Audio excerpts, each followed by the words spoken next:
محترم حذیفہ وستانوی صاحب ناظم جامعہ اسلامیہ اشاعت العلوم عقل کنواں وہ پیش فرمائیں گے۔ آپ سے بہت مؤدبانہ التماس ہیں کہ آپ تشریف فرمائیں، آپ یہاں اسٹیج عنوان پہ جو ہے اپنا خطاب فرمائیں، مدارس اسلامیہ کے خلاف سازشیں اور ہماری ذمہ داری۔ بسم اللہ الرحمن الرحیم، الحمد للہ رب العالمین والعاقبۃ للمتقین، محمد وعلی آلہ واصحابہ ومن ہدی بہدیہ الی یوم الدین۔ قال اللہ تبارک وتعالی فی کتابہ المجید والفرقان الحمید، فاعوذ باللہ من الشیطان الرجیم، بسم اللہ الرحمن الرحیم، وَإِن تَصْبِرُوا وَتَتَّقُوا لَا يَضُرُّكُمْ كَيْدُهُمْ شَيْئًا۔ معزز اور اسٹیج پر جلوہ افروز ذمہ داران قوم و ملت اور پردہ نشین خواتین، اس میں کوئی دو رائے نہیں کہ اس وقت صرف ہندوستان ہی نہیں بلکہ دنیا کے ہر چپے میں ملت اسلامیہ اور امت مسلمہ بے شمار داخلی اور خارجی مسائل کے سامنے جوجھ رہی ہے۔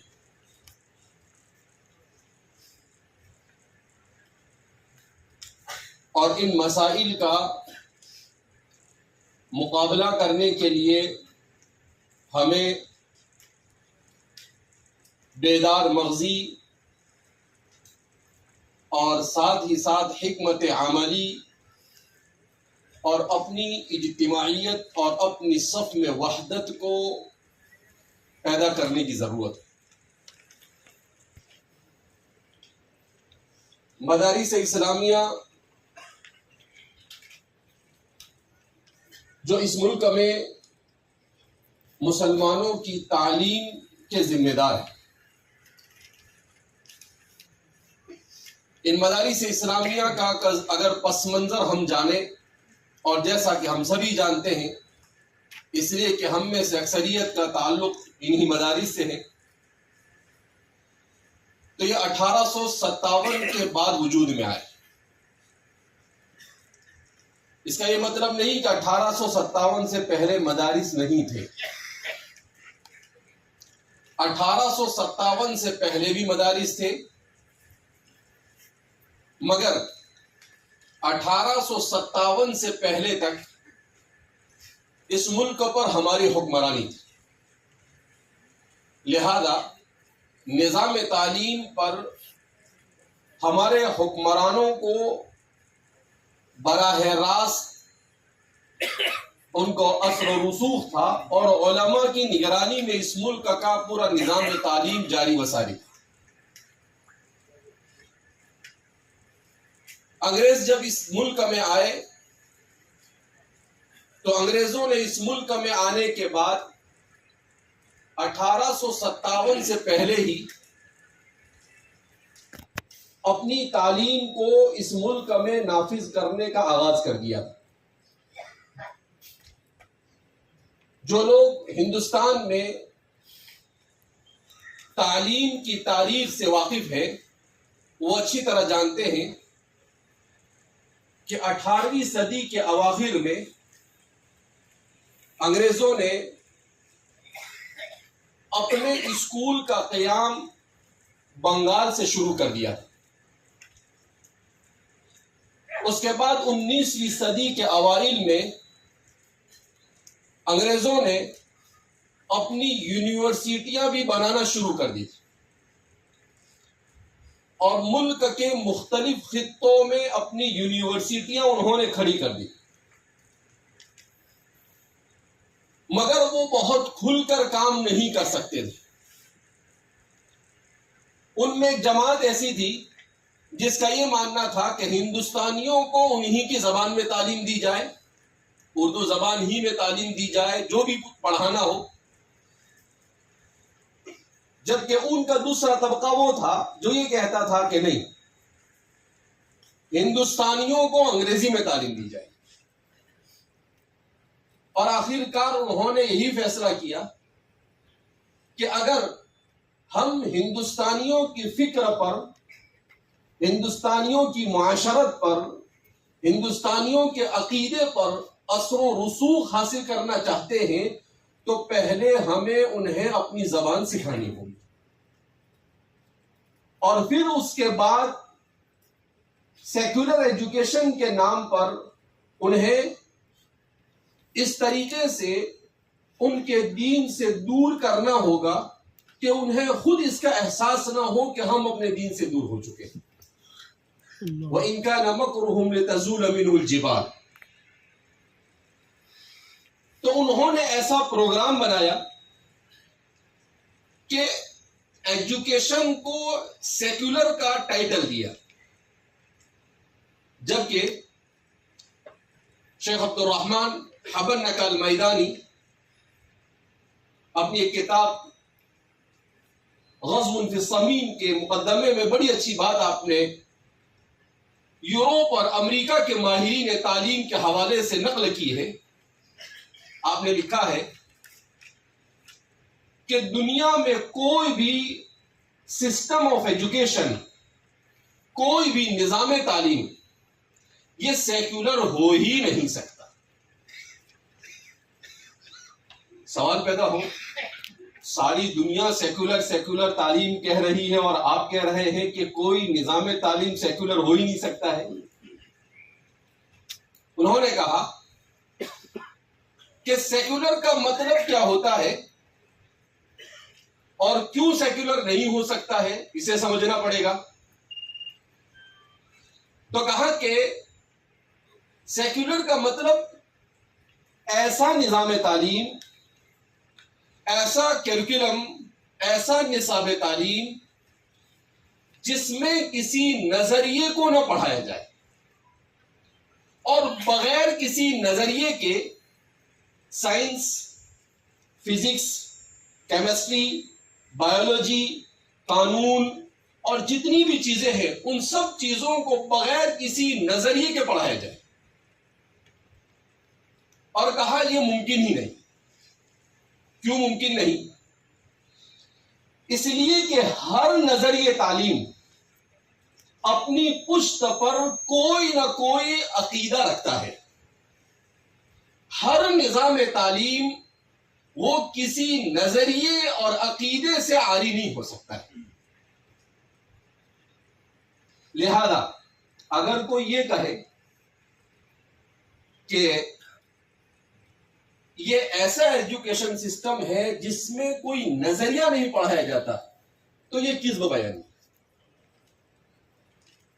تو نظام تعلیم، اس کے پیچھے دو عقیدے ہمیشہ ہوتے ہیں۔ ایک ہوتا ہے دنیا جہاں اور کائنات کے بارے میں نظریہ، جس کو ورلڈ ویو کہا جاتا ہے انگریزی میں، اور دوسرا ہوتا ہے انسان کے بارے میں نظریہ کہ یہ دنیا کیا ہے، کسی نے بنائی یا نہیں، اور کیسے چل رہی ہے۔ ان سب چیزوں کا کسی بھی نظام تعلیم کے ساتھ ایسا ہی رشتہ ہے جیسا کہ چولی دامن کا ساتھ۔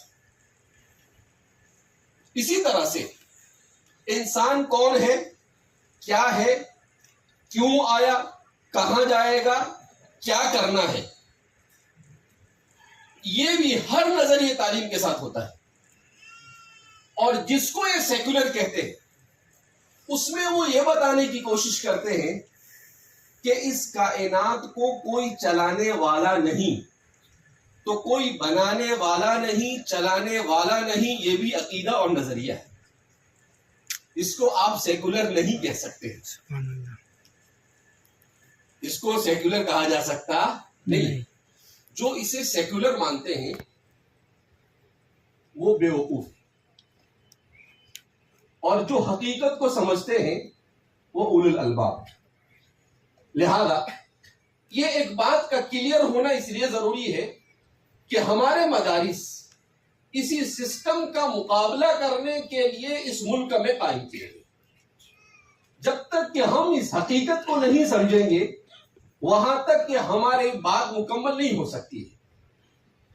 تو اس پورے سسٹم آف ایجوکیشن میں بنیادی طور پر یہ بتانے کی کوشش کی گئی کہ یہ دنیا خود بخود بنی ہے، اس دنیا کا بنانے والا کوئی نہیں ہے، انسان بندر سے ترقی کر کر انسان بن گیا ہے، اور انسان کے آباء و اجداد میں بندر سے لے کر مینڈک سے لے کر ہر قسم کی رذیل مخلوق کو اس کے آباء و اجداد میں شامل کیا گیا۔ کہا وہ پانی میں تھا، پانی میں سے جرثومہ بنا، جرثومے سے مینڈک بنا، اور پھر مینڈک سے لے کر بندر تک پتہ نہیں کیا کیا جاتا ہے، جبکہ قرآن کہتا ہے وَلَقَدْ كَرَّمْنَا بَنِي آدم۔ اسلام کا کائنات کے سلسلے میں اور انسان کے سلسلے میں بالکل واضح اور صاف عقیدہ ہے۔ کائنات کو خالق مالک نے بنایا، اور انسان کو بھی اللہ نے تخلیق کے خصوصی سے بنایا، اسپیشل کریشن جس کو کہا جاتا ہے۔ لہذا سب سے پہلے اس بات کو سمجھ لیں ہم، اب اس کے بعد ہم چلتے ہیں کہ 1857 کے بعد ہمارے ان مدارس کا قیام کیوں عمل میں آیا، اور اس وقت دنیا کی ساری طاقتیں کس وجہ سے ہمارے ان مدارس کے پیچھے ہاتھ دھو کر پڑی ہے، اور ہمیں اس کا مقابلہ کیسے کرنا ہے۔ ظاہر سی بات ہے 15 منٹ میں ممکن نہیں، اشارات ہی دیے جا سکتے ہیں۔ اللہ مجھے صحیح کہنے کی اور ہم سب کو اس پر عمل کرنے کی توفیق مرحمت فرمائے۔ تو 1857 یہ اس ملک کے مسلمانوں کے لیے موت و حیات کا مسئلہ تھا۔ 1857 کے بعد دشمن اپنی پوری طاقت کے ساتھ میدان میں اتر آیا، اور اس کے مقابلے میں اگرچہ ہندوستانی تھے، مگر چونکہ اس کے مقابلے میں سب سے مضبوط اگر کوئی تھا تو وہ مسلمان تھا۔ لہذا اس بنا پر اس کی پوری کوشش رہی کہ مسلمانوں کو اس ملک سے ختم کر دیا گیا۔ اس کے لیے انہوں نے سب سے پہلے اپنا نظام تعلیم لائے، اور اس کے بعد اس نظام تعلیم کو اپنی طاقت کے بلبوتے پر نافذ کرنے کی کوشش کی۔ دوسرے مرحلے میں انہوں نے 1857 کے بعد، چونکہ علماء 1857 کی جنگ آزادی میں پیش تھے، لہذا علماء جن اداروں سے تعلق رکھتے تھے ان تمام کے تمام اداروں کو ختم کیا۔ دہلی میں ہزاروں سینکڑوں نہیں، 1000 سے زیادہ تعداد میں مدارس تھے، اور ہر جگہ پر یہ جو کہا جاتا ہے کہ مسلمان حکمرانوں نے بڑا ظلم کیا کہ صرف تاج محل بنایا، اور انہوں نے صرف لال قلعہ بنایا اور ہمارے لیے کچھ نہیں کیا، یہ ایک غلط پروپیگنڈا ہے۔ وہ تو اچھا ہوا انہوں نے وہ بھی بنا کر گئے، اگر وہ نہیں بنایا ہوتا تو وہ یہ کہتے ہیں کہ تم نے 700 سال حکومت ہی نہیں کی۔ میں یہ کہتا ہوں کہ اچھا ہوا وہ بھی بنا کر گئے ہو۔ تو ایسا نہیں ہے کہ انہوں نے کچھ نہیں کیا، نہیں، اس ملک کا نظام تعلیم، اس ملک کا نظام اقتصاد مسلمانوں کے دور عروج میں ہندوستان میں دنیا میں سب سے ممتاز تھا۔ تعلیمی اعتبار سے بھی، اقتصادی اعتبار سے بھی، آج بھی اس ملک کی جی ڈی پی صرف 7 ہے، جبکہ اورنگزیب رحمت اللہ علیہ کے زمانے میں اس ملک کی جی ڈی پی 27 تھی، 27، جو دنیا میں آج کسی ملک کی نہیں۔ انگریز یہاں کیوں آیا تھا؟ اگر اس ملک میں کچھ نہیں ہوتا تو کیوں آتا انگریز؟ اس ملک میں سب کچھ تھا، اسی کو لوٹنے کے لیے آیا، اور آج ان کا ڈالر اور ان کا پاؤنڈ اور یہ جو مضبوط ہے وہ سب ہمارے ہی چرائے ہوئے پیسوں کے پیچھے۔ لہذا اس بنا پر ہمیں ہر قسم کے پروپیگنڈے سے متاثر نہیں ہونا چاہیے۔ تو اب اس کے بعد مسلمانوں کے لیے مسئلہ تھا کہ 1857 کے بعد کیا کیا جائے۔ اللہ رب العزت نے ہمارے علماء کو یہ بات سجائی کہ ٹھیک ہے، اب تک کی جو تعلیم تھی اس تعلیم میں کوئی تفریق نہیں تھی۔ اس ایک بات کو بھی اچھی طرح سمجھتے چلے کہ ہمارے معاشرے کا حال یہ ہے کہ ہر قسم کی پستی کا ذمہ دار علماء کو ٹھہرایا جاتا ہے، خاص طور پر ہمارا جدید تعلیم یافتہ طبقہ کچھ بھی ہوا علماء ذمہ دار ہے. اس ملک میں دینی اور دنیاوی تعلیم میں تفریقہ ذمہ دار بھی علماء نہیں ہے. ہمیشہ کہا جاتا ہے کہ علماء ذمہ دار نہیں ہے. کیوں ذمہ دار نہیں؟ میں پورے دلائل کے ساتھ یہ بات کہہ سکتا ہوں. اس لیے نہیں کہ جب انگریزوں نے سیکولر تعلیم کو نافذ کر اسلامی تشخص کو کرید کر نکالنے کی کوشش کی تو اسی اسلامی تشخص کو باقی رکھنے کے لیے علماء نے مدارس کو قائم کیا. اگر علماء اس وقت مدارس کو قائم نہ کرتے اور صرف دینی تعلیم پر توجہ نہ دیتے تو میں اور آپ اس تشخص کے ساتھ اس ہال میں کبھی بیٹھے ہوئے نہ ہو. سبحان اللہ. فجزاهم الله عنا وعن امت محمد خیر الجزا واحسن الجزا فی الدارین. اللہ ہمارے علماء کو دارین میں بہترین بدلہ عطا فرمائے. آمین. ہم نے دنیا کو دیکھا ہے, دنیا کے 40 سے قریب ملکوں کی زیارت کی ہے. ایسے ملکوں کی زیارت کی جہاں 100% مسلمان ہیں مگر آپ کو اسلام کہیں نظر نہیں آئے. یہاں ہم 15-20% ہو کر بھی اسلامی تشخص کے ساتھ یہ جو زندہ ہے یہ ہمارے ان علماء کی قربانیاں اور یہ مدارس کی دین ہے. اس کے بعد دوسری ساری چیزیں آتی ہیں. تو اس بات کو سمجھ لیں کہ اس وقت کے حالات ایسے تھے کہ اگر صرف دینی تعلیم کے لیے مدارس کو قائم نہ کیا جاتا تو ہمارا تشخص اور ہمارا وجود اس ملک میں خطرے میں. لارڈ میکالے کہتا تھا 1835 کے اندر میں اس نے کہا کہ میں ایسا نظام تعلیم لاؤں گا کہ 50 سال کے بعد یہاں پر ایک بھی مسلمان نظر نہیں آئے گا. اس کے الفاظ آج بھی ریکارڈ میں موجود ہے. گوگل پر بھی سرچ کر اس کے الفاظ آپ معلوم کر سکتے ہیں اور تاریخ کی کتابوں میں بھی موجود ہے. اسی کا مقابلہ کرنے کے لیے ہمارے مدارس وجود میں آئے اور الحمدللہ ثم الحمدللہ صرف ہندوستان میں نہیں بر صغیر کا ان مدارس کا پڑھا ہوا دنیا کے جس چپے میں گیا اس چپے میں اس نے اسلامی تشخص کی حفاظت کی ذمہ داری ادا کی. چاہے وہ افریقہ کا ملک ہو, غریب سے غریب ملک کیوں نہ ہو, چاہے وہ دنیا کا امیر ترین ملک امریکہ کیوں نہ ہو, چاہے وہ برطانیہ کیوں نہ ہو, چاہے وہ آسٹریلیا دنیا کے بالکل آخری کنارے میں فجی آسٹریلیا اور نیوزی لینڈ کیوں نہ ہو, ہر جگہ پر اسلام کے صحیح تشخص کا اگر کسی نے حق ادا کیا ہے تو وہ ہمارے انہی مدارس نے کیا ہے, افراط اور تفریط سے بچ کر. دشمن تو پہلے سے ہی ہمارے مدارس کے پیچھے پڑا تھا, جبکہ دشمن کو معلوم ہے, چاہے کل کا دشمن ہو, چاہے آج کا دشمن ہو, چاہے مستقبل کا دشمن ہو, سب کو معلوم ہے کہ یہی مدارس اصل ہے اسلام کے بقا کے محافظ. لہذا کبھی اس پر دہشت گردی کا لیبل لگانے کی کوشش کرتے ہیں, جبکہ آج تک کبھی بھی مدرسے سے کسی قسم کی دہشت گردی کو وہ نہ ثابت کر سکے ہیں اور قیامت تک ثابت کر بھی نہیں سکے انشاءاللہ. وہ کبھی یہ کہتے ہیں یہ قدامت پسند ہے, یہ روایت پرست ہے, یہ رجعت پسند ہے. ظاہر سی بات ہے کہ یہ رجعت پسند ہی نہیں, جتنی لچک ہمارے مدارس نے اپنے نظام تعلیم میں رکھی ہے اور کسی نے نہیں رکھی. ہمارے نظام تعلیم, ہمارے مدارس نے ملت اسلامیہ کو جس وقت جن چیزوں کی ضرورت پڑی اسے نظام اور نصاب کا حصہ بنایا. اور الحمدللہ آپ دیکھتے ہیں مفتی اشفاق صاحب آپ قانون کے بارے میں ابھی سن رہے تھے, یہ مدرسے سے پڑھے ہوئے ہیں. ایک قانون آپ کے سامنے بیان کر رہے تھے, ہمارے جامعہ سے ہی پڑھے ہوئے مفتی صاحب. تو ایسے بھی بہت سارے آپ کو ملے. تو علماء الحمدللہ ہر میدان میں کام کر رہے ہیں. ضرورت اس بات کی ہے کہ ہم خود اس بات کو سمجھیں مدارس والے کہ ہم احساس کمتری میں مبتلا نہ ہوں اور کسی قسم کا پروپیگنڈا سے گھبرائے نہیں.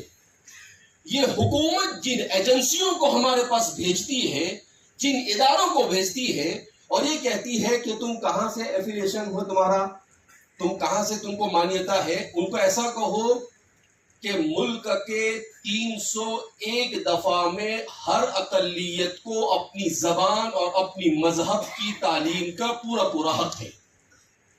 اس کو کہیں سے کوئی ایفیلیشن کی ضرورت نہیں ہے، اور اس 301 کی دفعہ کو ہم خوب اچھی طرح پڑھیں، اور پڑھنے کے بعد کسی وکیل اچھے ماہر سے اسے سمجھے.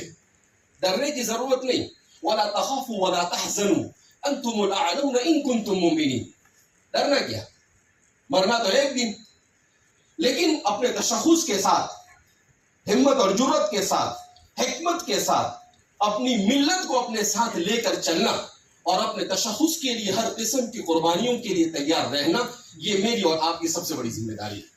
لہذا اس بنا پر ہم قانون کو جانیں کہ ہمارا ملک کا قانون ہمیں کیا کہتا ہے. دفعہ 27 کیا کہتی ہے، دفعہ 28 کیا کہتی ہے، دفعہ 29 کیا کہتی ہے. یہ بات الگ ہے کہ 40 کے بعد ایسی دفعہ لا کر رکھ دی جاتی ہے کہ وہیں پر تضاد شروع ہو جاتا ہے. ایک طرف کہتے ہیں کہ بھائی آزادی ہے سب کو، مذہب کی آزادی ہے، تشخص کی آزادی ہے، تعلیم کی آزادی ہے، اپنے کلچر کی آزادی ہے، اپنی تہذیب کی آزادی ہے، اور پھر 40 کے بعد دفعہ لا کر رکھتے ہیں کہ حکومت کو یہ کوشش کرنی چاہیے کہ سب ایک جیسا ہو جائے. یہ قدرت اللہ کے خلاف، تو وہیں پر تضاد ہے. اسی لیے اس ملک کا جب دستور بنا تو ہمارے بعض علماء نے اس پر تحفظات رکھے، کہا کہ نہیں، اس میں بہت ساری چیزیں ایسی ہیں جو تضاد کے حامل ہیں، اسے ہٹایا جانا چاہیے.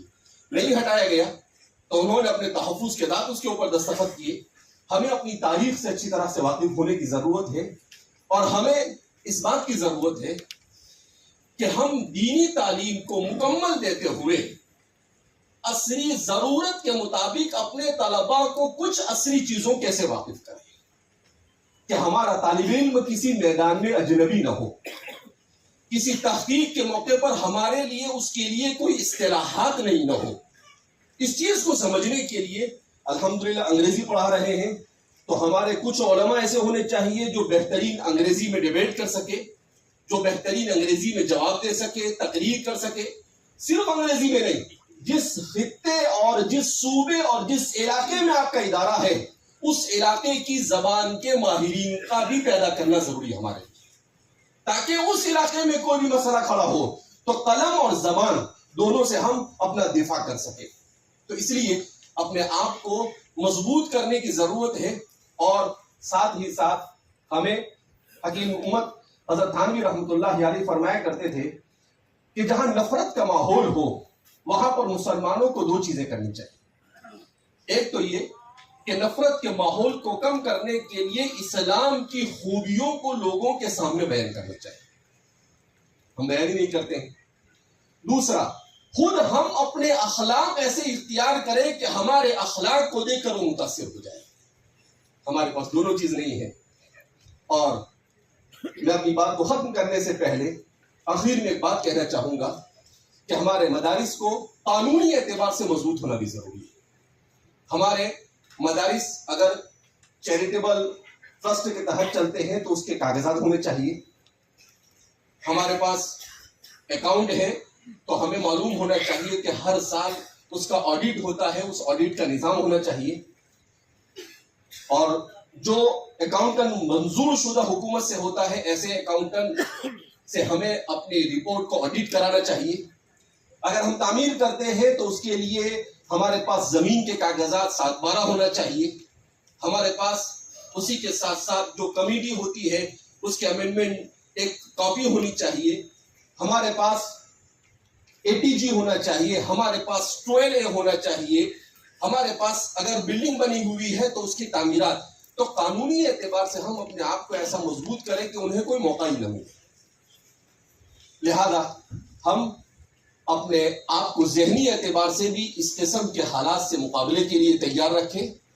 قانونی اعتبار سے بھی اس لیے کہ حق کے اوپر اگر ہم ہیں تو ظاہر سی بات ہے ہم کوئی جنت میں نہیں ہے کہ یہاں پر سب ہماری مرضی کا ہوگا. حالات تو آنے ہیں، اور صحیح معنی میں آدمی کی آزمائش اسی وقت ہوتی ہے جب حالات آتے ہیں. اسی لیے حضور نے فرمایا لا تکرہوا الفتن فإنها تبیر المنافقین. کہا فتنوں سے ڈرو مت، اس لیے کہ فتنوں کے آنے سے منافقین ظاہر ہو جاتے ہیں. اللہ کے رسول صلی اللہ علیہ وسلم کے جملے بھی عجیب ہوا کرتے تھے. لہذا اس بنا پر اپنے ایمان کو مستحکم کرنا، اپنے رشتے کو اللہ سے مضبوط کرنا. ابھی میں وہبہ زہیلی صاحب کا ایک مقولہ پڑھ رہا تھا، وہ فرما رہے تھے میں نے علم سیکھا ظہر سے اور میں نے عمل اور تقوی سیکھا ملک شام جا کر وہاں کے علماء سے.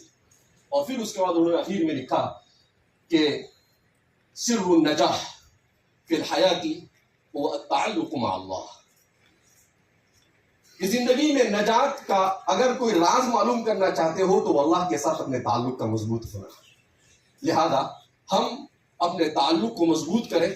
الحمدللہ اسلام کے پاس عقلی ہر قسم کے سوال کے جواب موجود ہیں، ہمارے متکلمین نے دے دیے. اس وقت دنیا میں اگر وہ بات ہوتی ہے عقلیت کی تو اتنے صحیح اصول ہمارے متکلمین نے بیان کیے ہیں کہ اس کے بعد مزید کسی اصول کی ضرورت نہیں. اسی طریقے سے ہمارے فقہاء نے اصول فقہ مدون کر کر ہر قسم کے انسان کے بدن سے پیش آنے والے جوارح کے تمام مسائل کا حل ہمارے سامنے رکھا ہے. اس کی روشنی میں ہمیں کس طریقے سے اپنے مسائل کو حل کرنا اصول ہمارے پاس موجود ہے. ہمارے متصوفین نے بھی تزکیہ نفس اور روحانیت جس کا دنیا میں ڈھنڈورا پیتا جا رہا ہے آج، اس کے بھی صحیح اصول بیان کر دیے ہیں. ضرورت اس بات کی ہے ہم مطالعہ کریں اور اپنے آپ کو بزرگوں سے وابستہ کریں، اپنے اکابرین کے ساتھ وابستہ رہیں اور اخلاص و للہیت کے ساتھ کام کریں. جہاں اخلاص ہوگا اور منہج صحیح ہوگا وہاں اللہ کی مدد ضرور آئے گی. لہذا نہج بھی صحیح ہونا چاہیے اور ابتغاء مرضات اللہ کے لیے کام ہونا چاہیے. نام و نمود کے لیے، عہدے اور منصب کے لیے ہمارا کوئی بھی کام نہیں ہونا چاہیے، ورنہ اللہ کی مدد نہیں آتی ہے. لہذا اس طرح کی چیزوں سے بچنا چاہیے. امام غزالی نے لکھا ہے کہ سب سے زیادہ حسد کی بیماری علماء میں ہوتی ہے اور سب سے زیادہ کبر یہ ملوک میں ہوا کرتا ہے. اور امام ماوردی نے لکھا ہے کہ حسد اور کبر یہ دونوں علماء میں بھی پایا جاتا ہے اور بادشاہوں میں بھی پایا جاتا ہے. کسی نے پوچھا کیوں؟ کہا اس لیے کہ ایک لوگوں کے دلوں پر حکمرانی کرتے ہیں علماء اور ایک لوگوں کے جسموں پر حکمرانی کرتے ہیں. لہذا وہ ایک دوسرے سے کھینچا تانی میں رہتے ہیں. تو ہمیں ایسی کھینچا تانی ایسے ماحول میں تو ہرگز نہیں ہونی چاہیے. آخر میں گنگوہی رحمۃ اللہ علیہ کی ایک بات کہہ کر جو ہم سب کے لیے علماء کے لیے بہت ضروری ہے بات کو ختم کرتا ہوں. سید الطائفہ حاجی امداد اللہ صاحب مہاجر مکی رحمۃ اللہ علیہ صاحب کے ہاتھ پر آپ نے بیعت کی. کچھ دنوں کے بعد جب ملاقات ہوئی تو حضرت حاجی امداد اللہ صاحب نے پوچھا کہ بھائی آپ نے بیعت کی اور تصوف کے سلسلے سے آپ جڑے تو آپ کو کچھ فرق محسوس ہوا اپنی طبیعت اور اپنی زندگی میں؟ تو حضرت نے بڑی عجیب بات کہی. کہا ویسے تو ایسا کوئی فرق مجھے نہیں لگا، البتہ میرے اندر 3 چیزیں آئی جو مجھے محسوس ہو رہی. تو حاجی صاحب نے پوچھا کیا ہے وہ 3 چیزیں؟ آپ نے کہا ایک تو یہ کہ شریعت طبیعت بن گئی. کیا کہا؟ شریعت طبیعت بن گئی کہ جیسے کھانا کھائے بغیر اور پیے بغیر زندہ نہیں رہ سکتا، ایسے ہی میں نماز روزہ اور اسلام کی عبادت اور اللہ اور اس کے رسول کی اطاعت کے بغیر زندہ نہیں رہ سکتا. کہا شریعت طبیعت بن گئی. تو حاجی صاحب نے کہا اچھا دوسری چیز؟ بڑی قیمتی چیز بتائی آپ نے. کہا دوسری چیز کیا آپ نے محسوس کی؟ کہا المادح والذام سوا. کہا کہ مجھے ایسا محسوس ہوا کہ کوئی میری تعریف کرے یا کوئی میری مذمت بیان کرے، مجھے پر اس کا کوئی فرق نہیں ہوتا. تعریف کرنے سے بھی میں چنے کے جھاڑ پر نہیں چڑھتا ہوں اور اگر کوئی میری مذمت کرے تو مجھے اس سے کوئی تکلیف بھی نہیں ہوتی ہے کہ بھائی انسان ہے، غلطی ہوتی ہے تو صحیح اپنے اس کے حقدار ہے کہ مذمت ہونی چاہیے. کہا اچھا تیسری چیز کیا آپ کے اپنے اندر محسوس کی؟ کہا تیسری چیز میں نے یہ محسوس کی کہ مجھے شریعت کی کسی چیز پر اشکال اور اعتراض باقی نہیں تھا. ہر چیز شریعت کی مجھے ایسی نظر آ رہی ہے جیسے فطرت اور عقل کے بالکل مطابق اور کوئی چیز عقل اور فطرت کے خلاف نہیں. تو حاجی امداد اللہ صاحب نے کہا کہ بھائی جس کو یہ 3 چیز مل گئی پھر اب بچا ہی کیا اس کے لیے اس دنیا کے اندر ہے، سب کچھ مل گیا اسے. تو ہم بھی اپنے اندر ان صفات کو پیدا کرنے کی کوشش کریں. اللہ رب العزت ہمارے کما حق ہو یہاں پر جمع ہونے کو قبول فرمائے. ہمارے مدارس کی، ہمارے اس ملک میں ہمارے تشخص کے جو مسائل ہیں ان مسائل کو مل بیٹھ کر اسے سلجھانے کی ہمیں اللہ توفیق مرحمت فرمائے، اور ہر قسم کے شرور و فتن سے اللہ ہمیں محفوظ فرمائے. اللہ ہم سے راضی ہو جائے، ایسے اعمال کی توفیق مرحمت فرمائے. وآخر دعوانا الحمدللہ رب العالمین.